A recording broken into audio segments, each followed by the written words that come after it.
A partir de esta sesión vamos a concentrarnos de una manera un poquito más sintética sobre el punto específico que es la historia de Guatemala. Y si usted recuerda, en la sesión anterior destacamos la importancia de Alonso López de Cerrato porque a partir de él surgen las comunidades como nosotros las conocemos. Cada pueblo de indígenas tiene su propio territorio, cada ciudad de españoles tiene también su propio territorio y la organización de cada una de estas poblaciones se articula de una manera organizada en ayuntamientos y por supuesto la máxima autoridad es la audiencia. Recordemos también que en el siglo XVI es muy importante para la comunidad de españoles que no son conquistadores ni descendientes de conquistadores el sistema de exportaciones a México del producto del cacao. En México la población indígena consume el cacao, está interesada en comprarlo y la comercialización se concentra en lo que ahora llamamos Antigua Guatemala. De allí se envía a México, lo que genera las primeras grandes fortunas. Como habíamos mencionado, si usted lo recuerda, destacamos la importancia de la fundación de los pueblos de indígenas con sus propias autoridades municipales, los cabildos, los ayuntamientos y la reestructuración que las personas hacen de su forma de gobierno local. La importancia del convenio que hacen el obispo Francisco Marroquín y Alonso López de Cerrato como presidente de la audiencia con dos órdenes religiosas, recordemos, la de los dominicos y la de los franciscanos. A este punto debemos recordar la importancia de una orden religiosa. Recordemos que la Iglesia Católica está estructurada de manera que existe el clero secular, es decir, todos los sacerdotes que han sido consagrados por el obispo y que dependen del obispo. Ellos en aquella época recibían formación en las escuelas catedralicias en el periodo medieval y lo importante, esa era la importancia del obispo y de la cátedra del obispo, porque él desde la silla revelaba o compartía la verdadera fe con el resto de la población y es del obispo que viene la autoridad, el poder y la capacidad de enseñar la doctrina cristiana de los presbíteros o sacerdotes. Los obispos tienen un superior, digamos, que es el arzobispo, de manera que varias diócesis dependen para algunas actividades administrativas de un arzobispo y a su vez los arzobispos dependen del Papa. En Europa también existían los patriarcados, que era la reunión de varios arzobispados, pero en América nunca se instituyó un patriarcado. De manera que tenemos los arzobispados y debajo los obispados, debajo los curatos y parroquias. Recordemos también, la parroquia es el espacio habitado por población española y el curato es la población de indígenas. Entonces, el sacerdote que administra una parroquia de españoles se denomina párroco y el que administra una unidad eclesiástica o diríamos una parroquia de indígenas se denomina cura. ¿Y de dónde viene la palabra? Recordemos también que en la Edad Media se ha establecido la diferencia entre los sacerdotes que pueden dar confesión y los que no dan confesión. Entonces son los que sine cura son los que no dan confesión y los cum cura son los que sí dan confesión. ¿Cuál es la importancia de esta división? Los sacerdotes vivían en Europa de las misas que celebraban, es decir, por cada misa ellos recibían un salario. Entonces los sacerdotes sine cura daban misa, pero no daban confesión y sí recibían salario. Los sacerdotes cum cura también daban misa y ese era su ingreso económico, pero ellos daban confesión. Ahora bien, la iglesia había establecido que los sacerdotes no podían recibir nunca dinero por administrar la confesión, porque entonces una persona que hubiera cometido un pecado muy grave simplemente pagaba más y entonces la iglesia tendría que perdonarlo. De esta manera, la iglesia había establecido que los sacerdotes que daban confesión eran unos cuantos y lo hacían de una manera gratuita. Pero precisamente cuando se está conquistando Guatemala, vamos a ver en un momento, se está produciendo la reforma luterana. Y el Concilio de Trento, del que hablamos en la sesión anterior, establece que todos los sacerdotes, una vez que reciban las sagradas órdenes, son cum cura. Es decir, todos deben administrar la confesión. Es parte de sus obligaciones como pastor de una parroquia. Entonces, a raíz de esto, las parroquias de indígenas, como todos son sacerdotes cum cura, son denominados así, curas. Es cura de almas, es decir, que puede administrar la confesión y por lo tanto el espacio que él administra se denomina curato. Estas, digamos, son convenciones a las que se llegan en la realidad americana, no solamente guatemalteca, sino de toda América.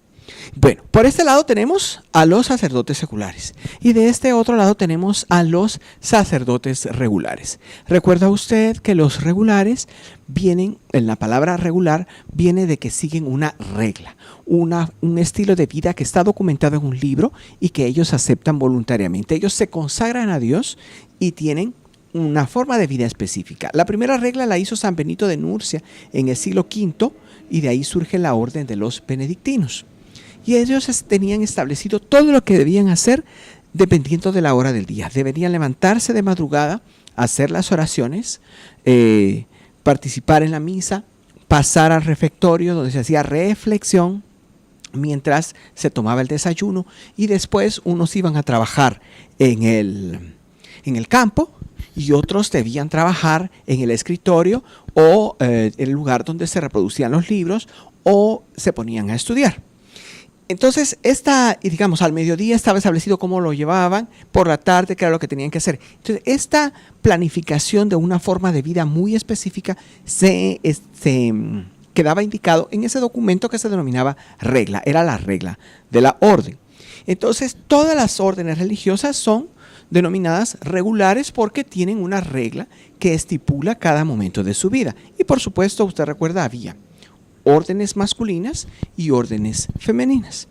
Cuando se produce la conquista y la colonización en España, había dos órdenes que tenían muchos seguidores, muchos miembros. Y estas son las órdenes de los dominicos y los franciscanos.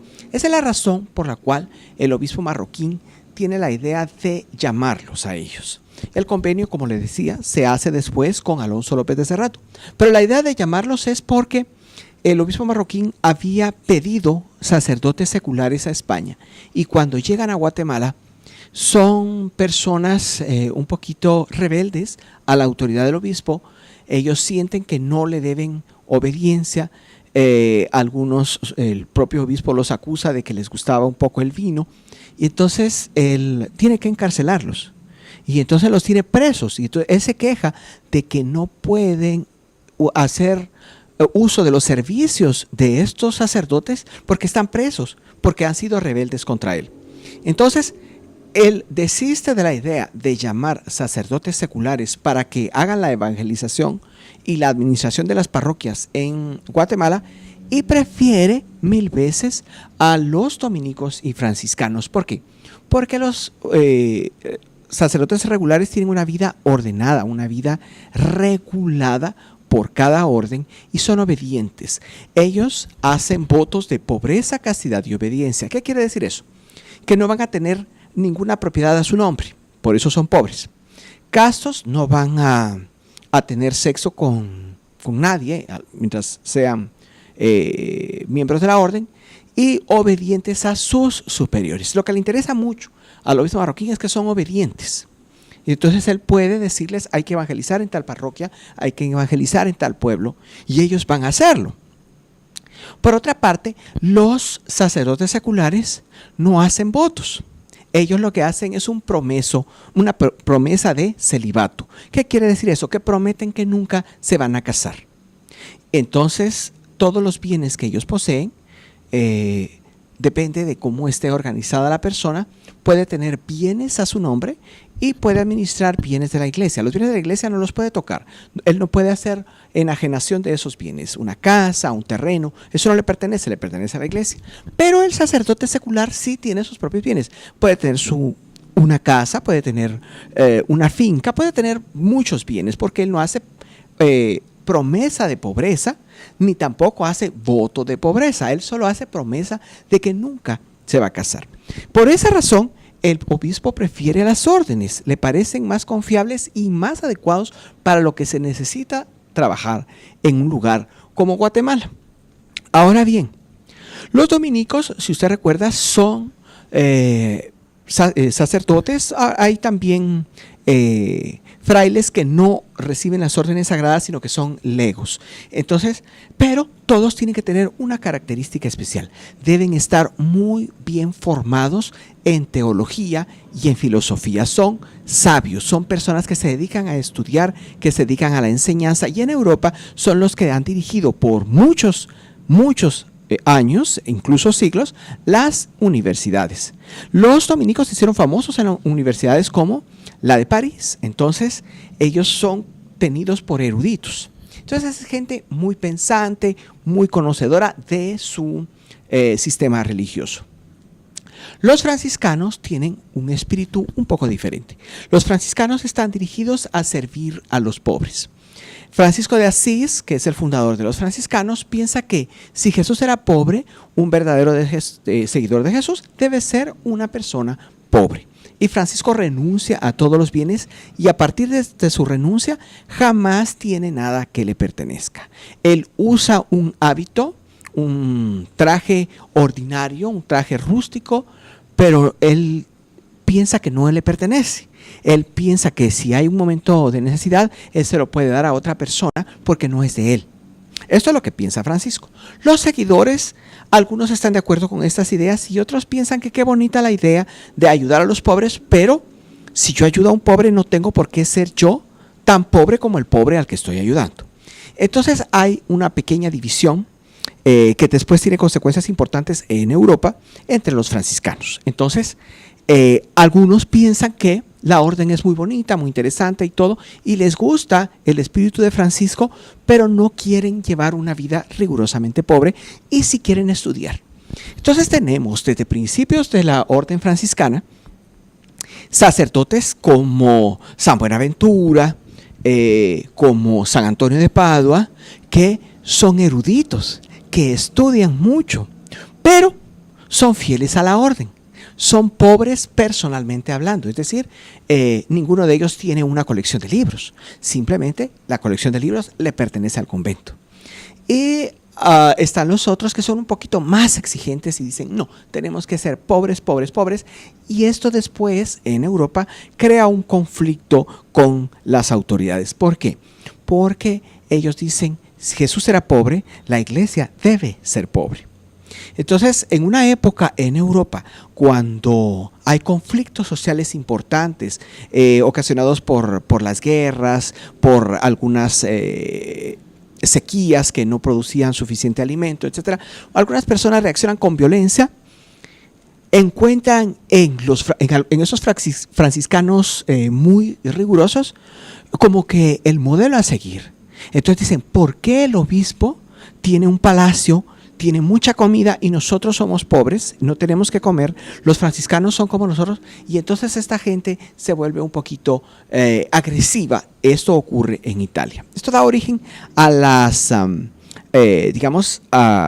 una etapa de violencia en la que estas personas son consideradas herejes porque atacan a la autoridad de la Iglesia Católica.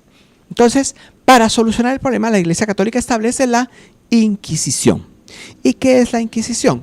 Es un tribunal que determina cuando una persona o un grupo de personas está actuando de acuerdo a las normas de la Iglesia Católica o está en contra de las normas de la Iglesia Católica. El tribunal sentencia y dice, fulanito es culpable. Y en ese momento la Iglesia entrega al gobernante local a ese sujeto para que sea la autoridad local la que aplique la pena de muerte sobre una persona que es declarada hereje por la Inquisición. Es decir, los inquisidores se lavan las manos, ellos no son responsables de la muerte de nadie, aunque den la sentencia. Y la mayor parte de los inquisidores son dominicos. ¿Por qué? Porque es gente muy preparada en su fe, son expertos en teología y en filosofía. Con todos esos antecedentes en Europa. Es por esto que Francisco Marroquín dice, son los mejores, además de que había muchos en España. Entonces, surge en el siglo XVI un movimiento importante en España de personas que se sienten como los primeros apóstoles, que dicen, hay un continente completo. Ellos las llaman las Indias Occidentales. Están las Indias Occidentales, hay miles de personas, tenemos que evangelizarlas, llevar el mensaje de Cristo y bla, bla, bla, bla, bla. Y entonces se vienen con mucho entusiasmo. Y esta es la gente que recibe Francisco Marroquín. Y lo que vemos después, creo que esta diapositiva la habíamos visto, ¿recuerda usted? Tenemos un área que es la administrada por los sacerdotes del clero secular que dependen de Francisco Marroquín directamente, el área para los dominicos y el área para los franciscanos. Después vamos a ver, les queda muy grande la misión, o sea, son muy pocos para un territorio tan grande. A pesar de sus buenas intenciones, no siempre se logró con efectividad. Y habíamos visto también que es la razón por la cual los principales conjuntos conventuales en la antigua Guatemala pertenecen a los dominicos y a los franciscanos. Ya finalizado el gobierno de Alonso López de Cerrato, ya fallecido él, se hizo un tercer contrato. Y este contrato fue con la Orden de la Merced. ¿Por qué? Porque el terreno que tenían tanto franciscanos como dominicos era muy grande. Entonces, el área de lo que ahora conocemos como Huehuetenango y San Marcos queda separada y se le entrega a los mercedarios, con la intención de que también ellos hagan la labor que están haciendo franciscanos y dominicos en el resto de Guatemala. Claro que ellos tuvieron un impacto un poquito diferente porque su espíritu era distinto. ¿Y por qué la Merced? Muy sencillo, era la tercera orden en cantidad de miembros en España. En España había muchos mercedarios y entonces el obispo Marroquín escribe que por favor, ¿quién quiere venir a evangelizar? Y los mercedarios aceptan. Con la diferencia, como le comentaba, que el espíritu de los mercedarios es la de redención de cautivos. Los mercedarios surgieron ¿para qué? En las guerras contra los musulmanes, los mercedarios se entregaban a sí mismos para que los musulmanes libraran a una persona española. Entonces, eso no se podía aplicar acá porque los indígenas no estaban capturando españoles para liberarlos y los mercedarios no tenían que cumplir con esa misión. Pero ellos reinterpretan su misión en el sentido de liberar de la ignorancia, de la idolatría a la población indígena y entonces vienen a Guatemala. ¿Recuerda usted la importancia de la creación de las cofradías? Porque es el mecanismo que encuentran los frailes para enseñar el mensaje cristiano a una población tan numerosa. También recordemos de la época de don Alonso la formación de territorios denominados corregimientos para la administración del gobierno. Y así la formación de lo que se conoció como el Reino de Guatemala. Entonces recordemos, la organización administrativa está la audiencia con su presidente, oidores fiscal, y que abarca tanto el ramo civil como criminal y por supuesto militar. El ayuntamiento, que es el poder local, en el caso de Guatemala, que tenía 15 regidores perpetuos, que elegían 2 alcaldes ordinarios al año. Entonces, un alcalde prácticamente gobernaba un semestre. Pero recordemos, por favor, el ayuntamiento es el poder local, pero también es la justicia local. ¿Cuál era la principal función del alcalde? Administrar justicia en su territorio. Así como la ciudad de Guatemala tiene 15 regidores, todos los pueblos indígenas tenían sus propios regidores y tenían sus alcaldes semestrales.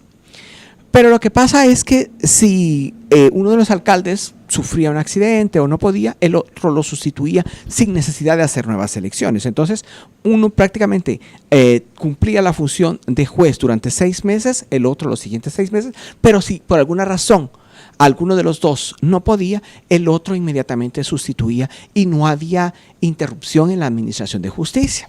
Mientras que la cuestión puramente administrativa, como abastecimiento de agua, las calles, el mercado y eso, eran los regidores los encargados y responsables de este tema. De esta cuenta tenemos este esquema que usted puede ver donde identificamos la estructura civil y la estructura eclesiástica. Recuerde, por favor, debido al Real Patronato, el rey de España controla la Iglesia Católica en América. De manera que, en teoría, el Papa es la máxima autoridad, pero en realidad es el rey. Y el representante del rey en Guatemala es la Real Audiencia. Fíjese usted, de tal manera que el arzobispo y el obispo dependen en algunas cosas de pedir permiso a la Real Audiencia. De tal manera que vemos acá el mapa de lo que fue el reino de Guatemala. Igual, recuerde usted los trajes regionales mayas, que en algún momento se dijo que eran una imposición española que servía como uniformes para identificar a las personas y poderlas devolver a sus lugares de origen si en algún momento se atrevían a faltar. Eso nunca fue una realidad. Lo que sí pasó es que, y ahora pues ya lo conocemos con certeza, hay una herencia cultural de siglos precedentes para los textiles y para los diseños de los textiles. Entonces aquí tenemos este rombo que se usa actualmente en Chiapas y que aparece muy claramente en uno de los dinteles de Yaxchilán. Lo mismo vemos el uso de pantalones en el periodo clásico, pero recordemos, estos pantalones eran con fines festivos y ceremoniales, es decir, el pantalón de uso cotidiano, esa se fue una incorporación española. Y aquí tenemos en este traje de Todos Santos Cuchumatán como el faldellín que usaban los gobernantes es el sobrepantalón actual. ¿Qué hace la población? Adapta aquellos elementos que introducen los europeos que les parecen interesantes, que les parecen prácticos. En este caso, por el clima, era ideal usar pantalón y camisas un poquito más, digamos que cubren más el cuerpo, porque la camisa y el pantalón masculino, como lo conocemos, sí es una incorporación europea.